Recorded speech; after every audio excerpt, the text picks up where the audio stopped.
Ndio. Leo nimetamani tushirikiane neno la Mungu na ni jambo zuri kupenda na sababu ndio dira yetu ya maisha. Kwa hivyo tunasoma katika kitabu cha Mithali. Kitabu gani? Mithali sura 22 mstari wa kwanza. Neno la Mungu linasema heri kuchagua jina jema kuliko mali nyingi na neema kuliko fedha na dhahabu. Andiko hili lina maana kubwa sana. Jina jema ambalo tunapaswa kuchagua ni jina la nani? La Yesu, ambalo linaitwa jina jema kwa sababu kila anachotuwazia ni chema. Yaani nasema anatuwazia mema kwa nini? Tuwe tunaumwa, tuko katika mapito mbalimbali ya fedha, na hii naongea na familia. Najua kuna nyakati ambazo tunapitishwa, iwe ni msiba, iwe ni mambo magumu. Bado katika hayo yule mwenye jina jema anatuwazia.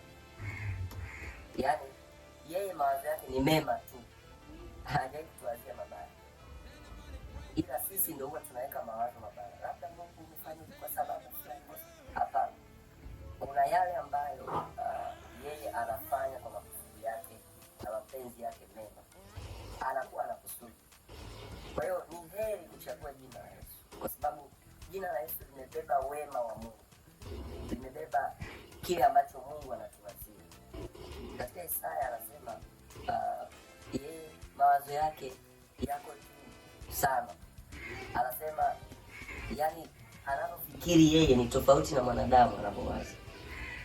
Yani tunaweza sisi tukawaza jambo lakini mawazo yake yako juu sana, juu ya hayo yani ambayo sisi tunafikiri. Kwa hiyo ikiwa uko shuleni na katika shughuli zako za madeni na hata katika shughuli zako ndugu mtazamaji, ni kwamba jua yuko anayekuwazia. Mchague yeye peke yake. Yaani usiwaze vibaya kabla ya kuwaza mema, au kujua yuko anayekuwazia. Alafu nasema wakati mwingine kweli mali ni muhimu. Ni muhimu kuwa na magari, ni muhimu kuwa na mali. Ni muhimu kuwa na mafanikio. Ni nzuri sana. Lakini mali nyingi hazipaswi kuzidi lile. Hazipaswi kuwa na sifa kubwa zaidi. Ndio maana anasema heri kuchagua jina jema kuliko mali nyingi. Yaani ukiwekewa jina huku, ukawekewa huku mali nyingi, heri kuchagua jina. Anaposema heri maana yake amebarikiwa yule anayechagua. Heri kwa maana baraka, mbarikiwa. Alafu anasema na neema kuliko fedha na dhahabu. Unajua neema ni kile ambacho unapewa ambacho haukustahili. Yaani hujakifanyia kazi, lakini neema ni yaani haiji kwa sababu ya matendo. Neema inakuja kwa sababu ya upendo ambao yeye mwenyewe ndio ametuchagua akaamua kutupatia.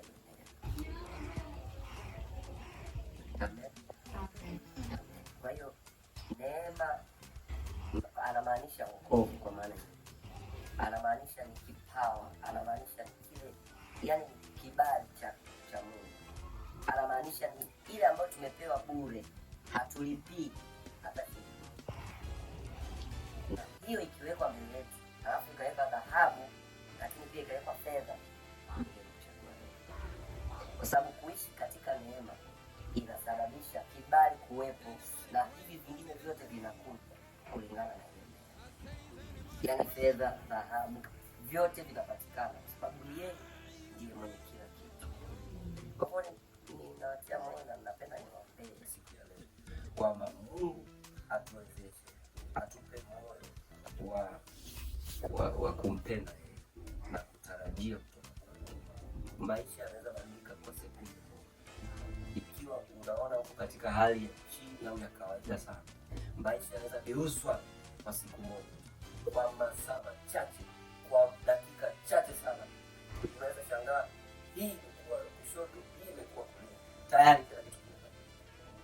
Utajiri ama shida haisubiri miaka mingi, inataka tu tuchague.